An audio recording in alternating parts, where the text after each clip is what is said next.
Hey everyone, welcome back to the All Things Private Practice podcast. I'm joined today by a repeat guest, friend, colleague, coworker, Sabrina Longley, who is a passionate.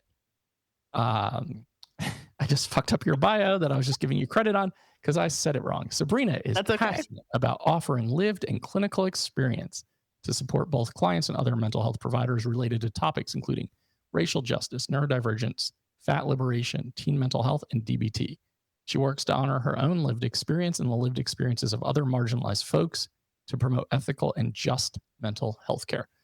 And I was just giving Sabrina credit off air about giving me a better bio this time than the first time she was on, which I think the bio was like, I'm Sabrina, I'm a social worker. And Okay. I think it was maybe slightly, I think it was, I'm Sabrina, I'm from North Carolina, I'm a social worker. yeah, it was probably that iteration. So better. We're moving in the right direction. Today you want to talk about building a fat affirming practice. And I know you kind of mentioned we're heading into the holidays right now. When we're recording, it's the end of October. When this comes out, it'll probably be the end of December-ish, early January, which, is all of a sudden resolution time. And I'm going to get my shit together time. Right. And you mentioned something off air, which made me laugh, which was like, I hate my body and help me make money off of it. So here we are. I really like what your burned out brain does to some of these My things. working memory is trash. Okay. I just had Bobby Joe Mulliken on, and I was talking about working memory and how there's a painting to the left on my wall that is uneven, and it was bothering me 2 podcast recordings ago, and I meant to straighten it out. And then I told her about it 20 minutes ago, and I meant you still haven't done it. straighten it out. And now I'm looking at it again. So my working memory is trash. It's just trash. I will try to remind you as we wrap this one up to go back to it. I sometimes will do that at the end of session, like just remind my client, I'm like, this was the thing that you did right at the start of session. Yep. Yeah. When I'm in that seat, I'm like, I'm great at that. And then when I'm take my own advice, it's always so hard. Okay. What was the phrase that you said that made me laugh? The like weight loss industrial complex, the goal of it, right, is to say, hey, we hate your body and we want to make a lot of money off of how much we think that it's bad. Sure. That's way more articulate and accurate than what I said. So, and that's very, very true. And, I think the holiday season in general has to be hard, right? Like if you are someone who's going to be spending any amount of time, whether it be through Thanksgiving, through Christmas, Kwanzaa, Hanukkah, New Year's, anything where it's communal based and you're around a bunch of people. People do like to comment on your physique. They like to comment on your weight or lack of weight. Like I know when I am skinnier in my life, people are like, oh, you look so healthy. Yeah. And I'm like, wait, what? I just lost like 10 pounds because I haven't been sleeping for a month. Yeah, no, there's some kind of really strong confidence that people have in making body comments, right? Yeah. Whether because they think that it's like a kindness or because they think that they have a right to like be the health police in some way. Yeah. I will often be like, oh my God, Dr. Bean, is that you? Like my doctor, you're all of a sudden here and making comments on my body that you have never made before as my healthcare provider, right? Like, but somehow we're very emboldened to make body comments. And I think a big part of it is that like anti-fatness is a really, really big part of most systems. It's one of the last things that the right and the left politically agree on is that fat people suck and they're lazy and they're bad and they deserve nothing but like shame and pain. And so, when that's kind of like, it's coming from everywhere, you get a lot of people who feel very confident, like making comments that like, I will sometimes share things that people have said to me or to my friends and people's jaws hit the ground at like how bold it is to say that to someone you don't fucking know. Especially when it's like there's all that old trope of like, oh, you ask someone when they're due and they're not actually pregnant. It's like, I don't think that we pay enough attention to how harmful that can actually be, right? In a lot of different ways. I've watched it unfold many times, like people coming up to my wife in stores and like touching her stomach, which is a whole nother conversation of how people feel like they should just have access to um, people's bodies, especially people who have uteruses bodies.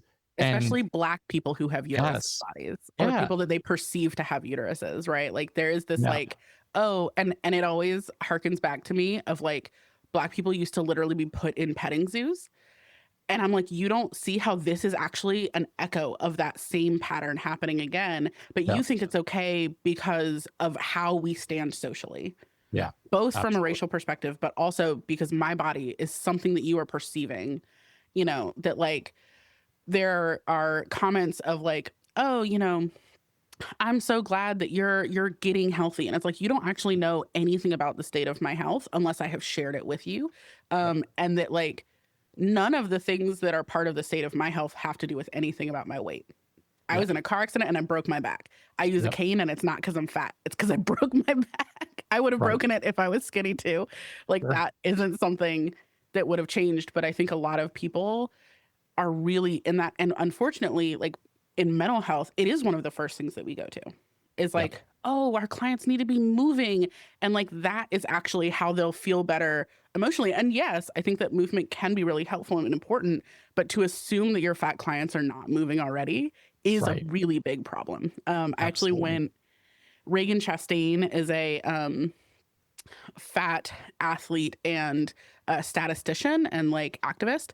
And I went to a talk of hers recently. She was down here in Durham, and she was talking about how she's a marathon runner, and she went to the doctor, and the doctor was like, even if you just walked like 10 minutes a day, it could do wonders for your health. And she was like, well, I ran 5 miles yesterday.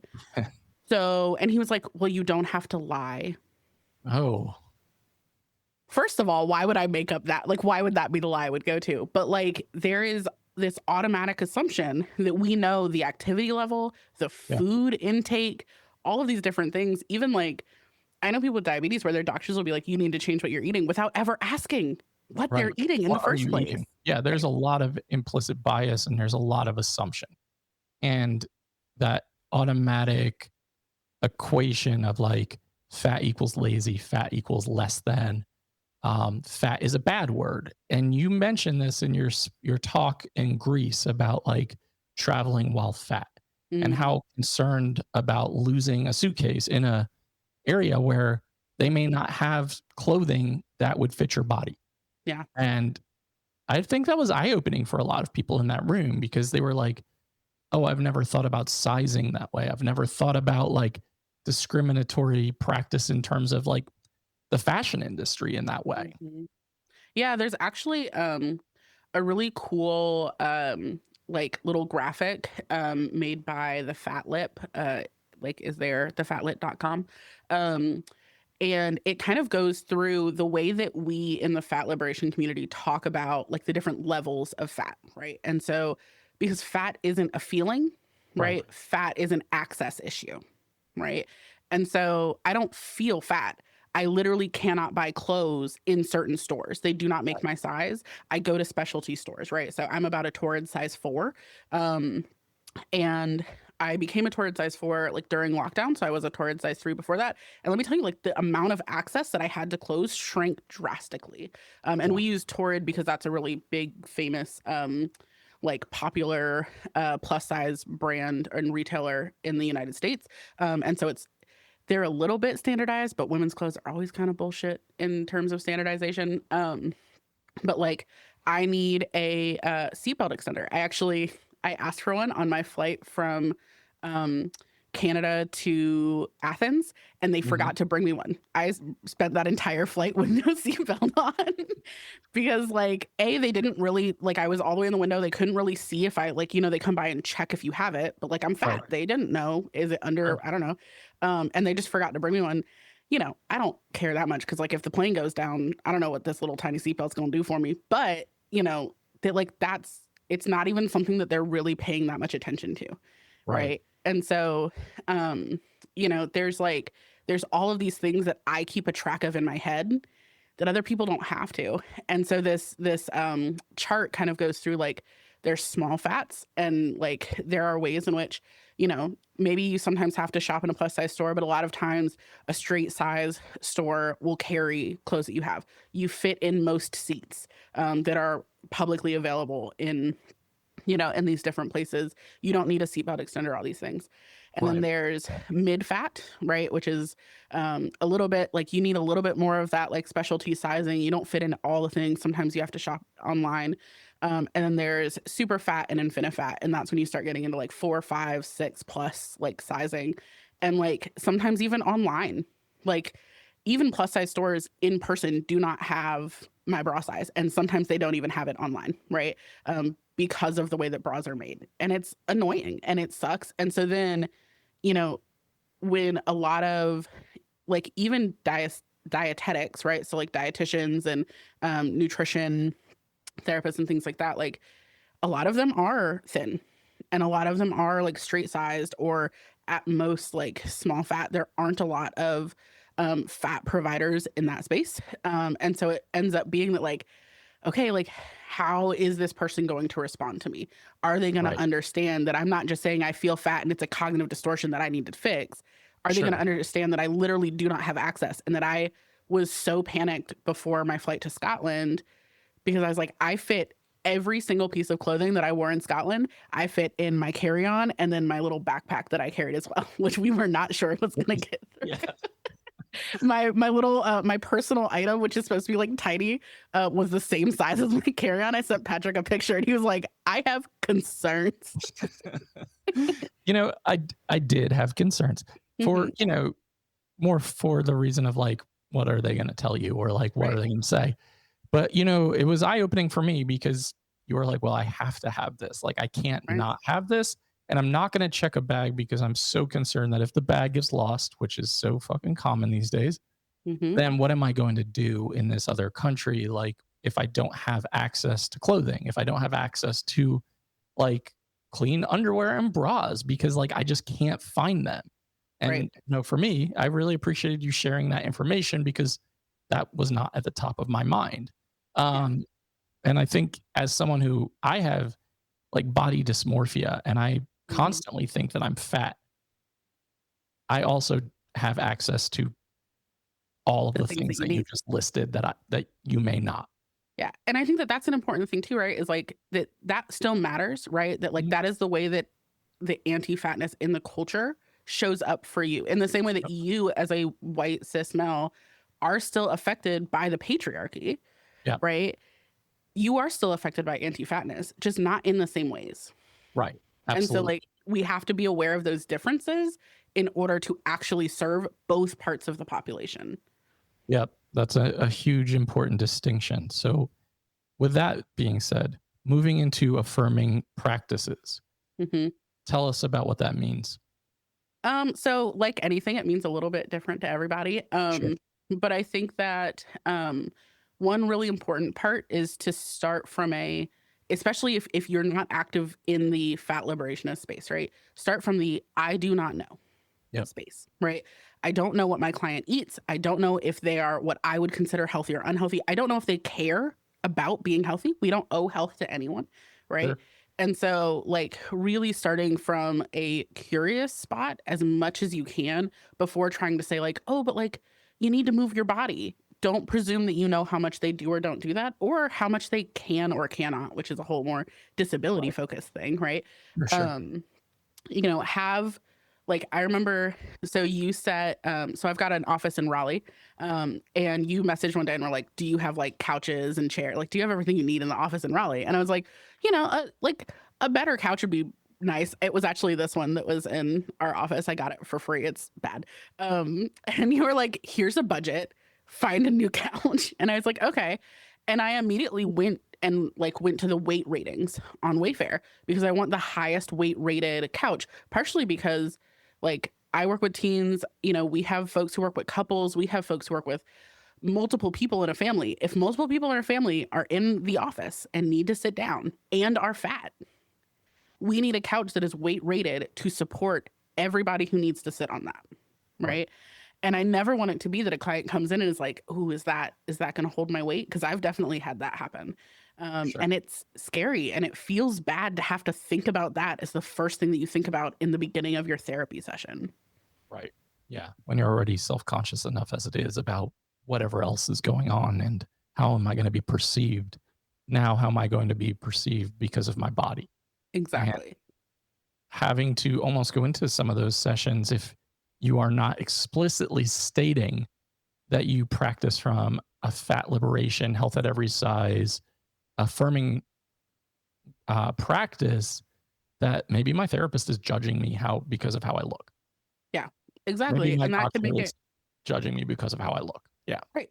And that can make it even harder too for clients to come forward and let us know what they're struggling with, right? So like, you know, are they struggling with telling you about their dating life or like their romantic goals because they're worried that you're going to say, well, if you lost weight, more people would be interested. You Mhm. know, are they struggling to tell you when they're not eating because they don't think that you'll believe them, Right. right? Yeah. Making them more at risk for, complications that might be medical or mental health wise with like disordered eating patterns. Right. Or shaming based Mhm. on perception or what I think you should be doing or not be doing. I know, just shout out to Cindy Miller, who anytime I'm like, I'm going to eat cake for breakfast, I'm going to text Cindy and she's going to be like, fuck yeah, you should do that because I can get real judgmental about my own Mhm. experiences very quickly. Because again, being in a headspace of dysmorphia, I'm like, you should not do these things. And this is what's leading you to feel this way. But in Mhm. reality, there's so many factors, right, that we do not know for our clients about their chronic health, their disabilities, their chronic pain, their immune systems, like genetics. There's so much behind the scenes. And if we just completely make assumption, if I was to go into my therapist's office or doctor's office and be like, yeah, I've been eating cake for breakfast every day, they would be like, do you want to see the nutritionist? And I'm Mhm. like, no, I want to do this. Like, this is what I want to fucking do. And like that they don't actually know if that's having I mean, like asking that question before you've seen blood work, before you've Right. seen like anything that is indicating that you are in poor health in any way is like wild to me. Like we don't do that for other things, Right. right? And so like if you were, whatever the version of healthy that they are thinking of looks like, and you Hmm. said I'm eating cake every day for breakfast, the assumption that they might make is, oh, but you're going to the gym and you're working it off, or oh, you're doing whatever else you need to do to be healthy, and Yep. so we're okay with that. There's a post that I saw that was essentially like, when you're fat, what you get prescribed from the doctor is what other people call anorexia, Mm. right? Like I have been prescribed since childhood. I've been fat since I was a kid, right? Like fat and tall since I was a kid the whole time, right? And I have been literally prescribed the eating patterns that are in line with anorexia, except that anorexia also has a weight limit, Right. Right. right? Which creates even more damage, right? And mental, like, manipulation from the medical systems and the mental health systems. And it can really lead to some significant disordered eating patterns. Mhm. It can be so negatively impactful and so damaging. And also, like, if we're taking medical advice at like from people who say they know what they're talking about, the person in charge of the Department of Health and Human Services, it's fucking wild. So, like, Yeah. Well, so but even before that, so when like the term obesity was starting to like kind of come forward, and basically the weight loss industry asked the World Health Organization, WHO, to come together in order to like set the standards. And the WHO were like, we don't have the time or money for that. And the weight loss industry funded fully the meeting of the WHO that set right. those standards. Oh, yeah. So like the entire thing that what we think of as health is completely funded by and organized by the weight loss industry. Right. And there's billions of dollars in that. And think about how many people join the gym to start the new year off. How many Mhm. people go to the gym more than once after they sign up that membership? That whole mechanism is contingent on people signing up because they're like, I'm going to make new year, new me, and then Mhm. falling off. And there's so much money in the portrayal of what is fit, what is healthy, what's desirable, Mhm. and pushed in front of you all the time on media. Yeah. It's what's interesting to me is that like it never is actually about health, Right. right? Like they say it is, but realistically, there are healthy people at every weight in the world. And there are quote unquote unhealthy people at every weight in the world. Yep. And like at the end of the day, I don't really know why my health is your business if you're not my doctor. Yep. And even then, like it needs to be my business first. Like I have to decide that that's what I'm invested in. Um, and what my measures of that are. Like this is kind of the same thing as like there are ways in which I will never be healthy to certain degrees because I am disabled. Sure. Like that's just not what my body is. And so like these systems are also entwined in that way. Yep. But yeah, there's like all of this money to be made. And that is something to keep in mind when you're seeing weight loss ads, when you're seeing, all these things. And then when you have a client sitting in front of you, don't Yep. be part of the system that is making money off of people hating themselves. Absolutely. That's really well said. And I like what you said about being curious, just being open minded and curious and not judgmental. Really thinking of Ted Lasso right now. And ultimately just thinking like, I don't know anything about this person. How Mhm. am I to make assumptions based on body type? Yeah, exactly. And where did that urge come from, right? Who Mhm. empowered me to feel that way? Do I Right. trust them? Sure. Do I think that they have my best interest at heart? Do I think that they have other people's best interest at heart? Yep. Um, I think the answer to that is usually no. Yeah. And I think that sucks in a lot of ways when we're talking about like therapists, medical professionals, people who work in the quote unquote health industry, but it's a complex in itself, right? So like that's a whole nother fucking pathway, but that it's a complex in itself when we're deciding who's healthy, who's not, who's functioning optimally, who's struggling. I Hmm. mean, hell, we're in a time period right now, societally, where a bunch of, well, not a bunch, millions of people are about to lose access to food security. And a lot of narrative is going to be like, those people are fucking lazy. Those people Yeah. don't fucking care. If those parents cared about those kids, they would work harder. It's interesting too because I'm seeing a lot of similar things that happen when the autism like list was coming Mm, out of like, oh, but autistic people can pay taxes and they can't, and like right, trying to almost justify why we should care about people.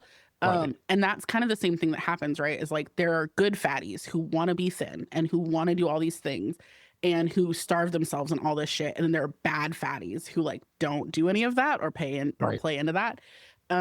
And at the end of the day, right, like even those types of things is like, I don't give a fuck if they're lazy. They could literally, I don't really believe in laziness, but if I did, I don't give a fuck if they're lazy. They still Yep, deserve to eat. yep, Like that is at the end of the day how it works. You're a yep. person with a body who needs food. That's the end of it.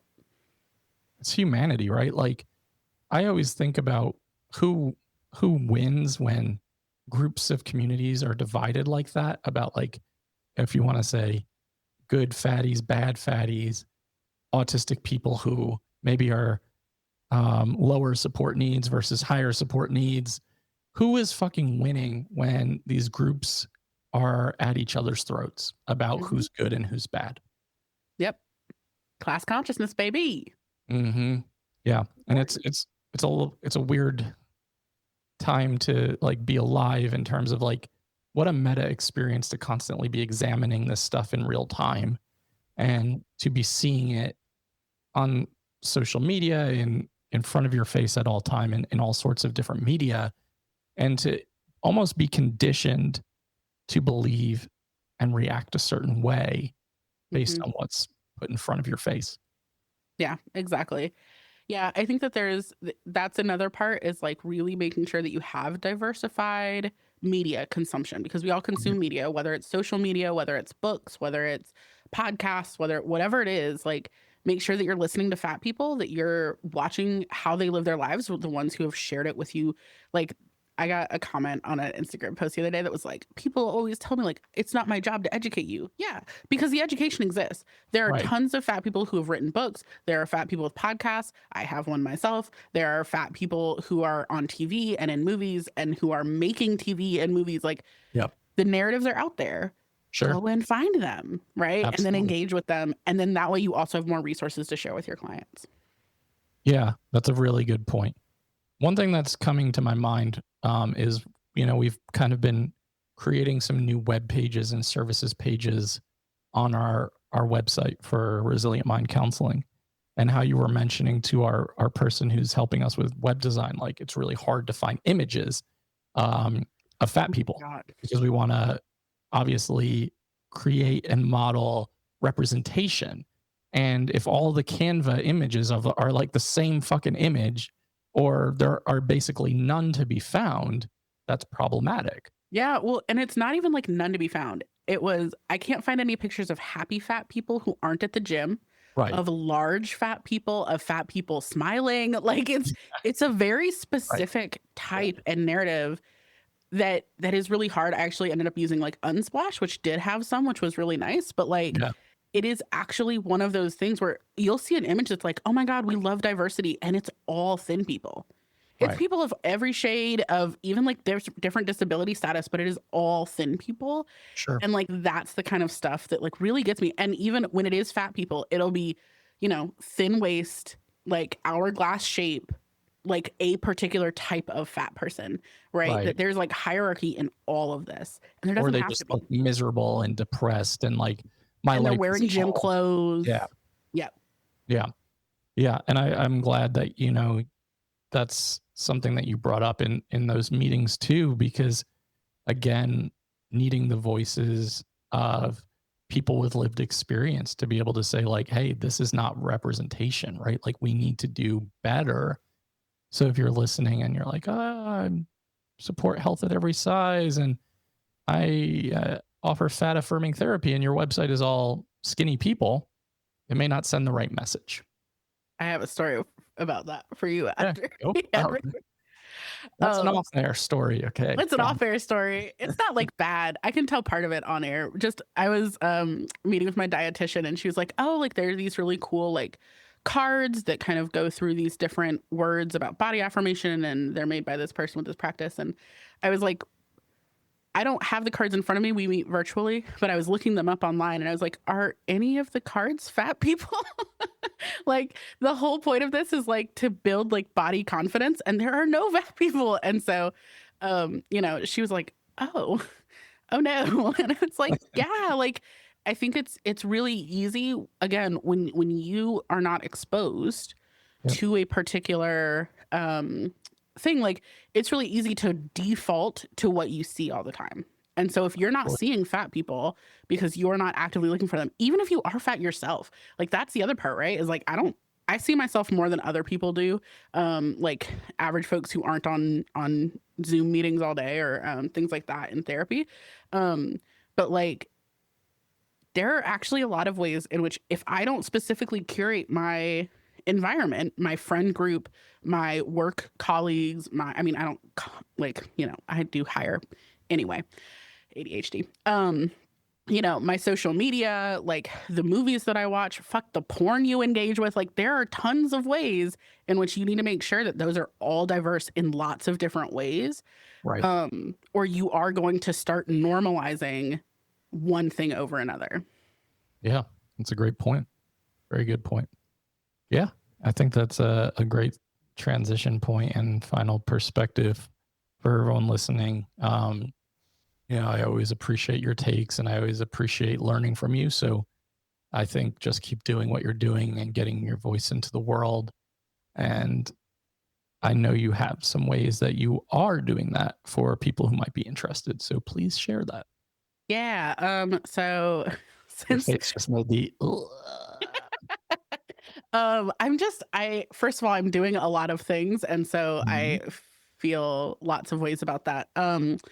But yeah, so since the last time I was on, I started a business. So I offer consultation, training, speaking on all the things Patrick listed earlier and more. And you can find those things at my website, which is radicalinsightsconsulting.com. I'm also Radical Insights Consulting on Facebook and Instagram.